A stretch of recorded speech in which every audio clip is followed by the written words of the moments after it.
Refrigerant का उपयोग उन डिवाइसेस में किया जाता है जो एसी और फ्रिज की गर्मी को दूर कर सकता है। टेम्परेचर के आधार पर रेफ्रिजरेंट गैस या लिक्विड किसी भी स्टेट में हो सकता है। रेफ्रिजरेंट का महत्वपूर्ण काम है उस एरिया से हीट को एब्जॉर्ब करना जिसे हम ठंडा करना चाहते हैं।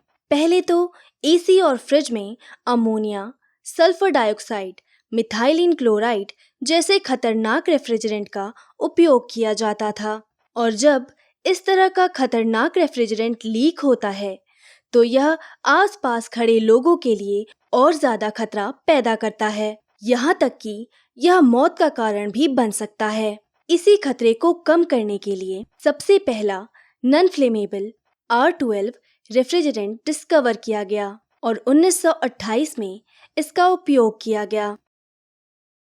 इस R12 रेफ्रिजरेंट में क्लोरोफ्लोरोकार्बन केमिकल का इस्तेमाल किया गया है। 1980 में यह पता चला कि यह क्लोरोफ्लोरोकार्बन ओजोन लेयर को गंभीर रूप से नुकसान पहुंचा रहा है। यानी जब 1 kg R12 रेफ्रिजरेंट लीक होता है तो यह 10 टन कार्बन डाइऑक्साइड के बराबर नुकसान पहुंचाता है। इसीलिए उन्होंने उसके बाद R12 रेफ्रिजरेंट के व्यापार पर रोक लगा दिया।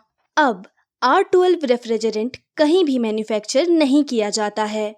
इस रेफ्रिजरेंट के बजाय R410A, R134 रेफ्रिजरेंट का आविष्कार किया गया। इन रेफ्रिजरेंट्स में हाइड्रोफ्लोरोकार्बन केमिकल का इस्तेमाल किया जाता है और यह ओजोन को भी प्रभावित नहीं करता है। अब इस रेफ्रिजरेंट का इस्तेमाल ज्यादा से ज्यादा एसी और फ्रिज में किया जाने लगा है। आइए अब इनके कुछ प्रॉपर्टीज के बारे में जान लेते हैं। इनकी कुछ प्रॉपर्टीज हैं। पहला, बॉइलिंग पॉइंट कम होना चाहिए।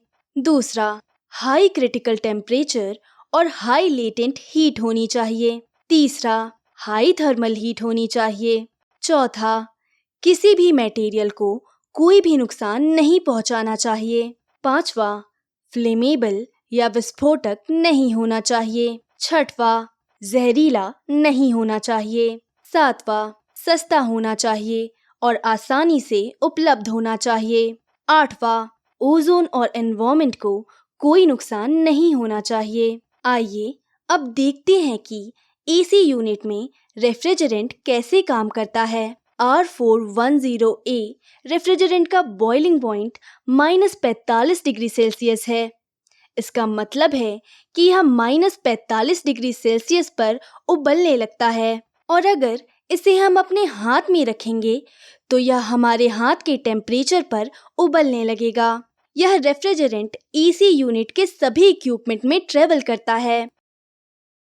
पहले इवापोरेटर से इस प्रोसेस को देखते हैं। इवापोरेटर एसी की इंडोर यूनिट है।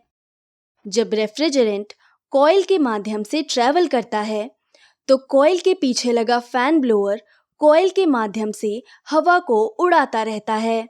फिर इस हवा में मौजूद गर्मी के कारण कॉइल के अंदर का रेफ्रिजरेंट उबलकर वेपर में बदल जाता है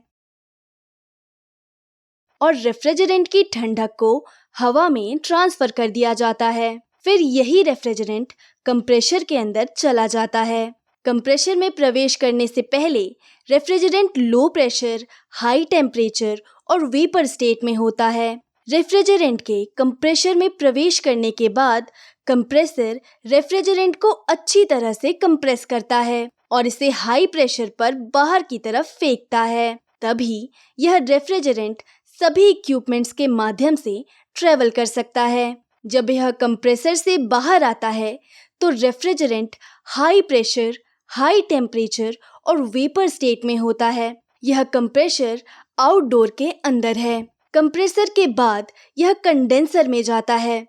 कंडेंसर आउटडोर में कॉइल के रूप में होता है। जब रेफ्रिजरेंट इस कॉइल के माध्यम से ट्रेवल करता है तो कॉइल के पीछे लगा फैन कॉइल के माध्यम से हवा को फेंकता है और रेफ्रिजरेंट का तापमान कम हो जाता है। इसी तरह जब रेफ्रिजरेंट का तापमान कम होता है तो रेफ्रिजरेंट वेपर स्टेट से लिक्विड स्टेट में बदल जाता है। इसीलिए जब रेफ्रिजरेंट कंडेंसर से बाहर आता है तो यह हाई प्रेशर, लो टेम्परेचर और लिक्विड स्टेट में होता है। फिर अंत में रेफ्रिजरेंट एक्सपेंशन वाल्व के अंदर चला जाता है। जब रेफ्रिजरेंट एक्सपेंशन वाल्व से गुजरता है तो इसका दबाव कम हो जाता है।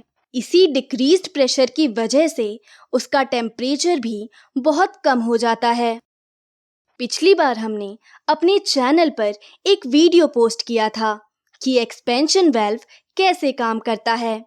इसका लिंक डिस्क्रिप्शन में है।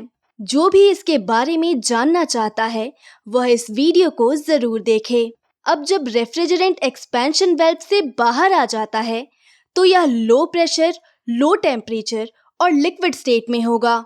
फिर यह इवापोरेटर में वापस चला जाता है और इसी तरह से यह प्रोसेस कंटिन्यूअसली चलता रहेगा।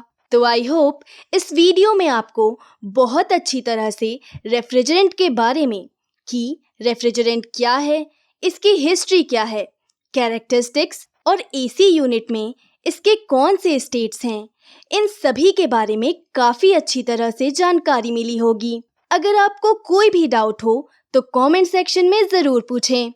अगर आपको लगता है यह वीडियो किसी के लिए यूज़फुल होगी तो प्लीज़ इस वीडियो को शेयर करें और हमारे चैनल ज़ेब्रा लर्निंग्स को सब्सक्राइब करना ना भूलें। धन्यवाद।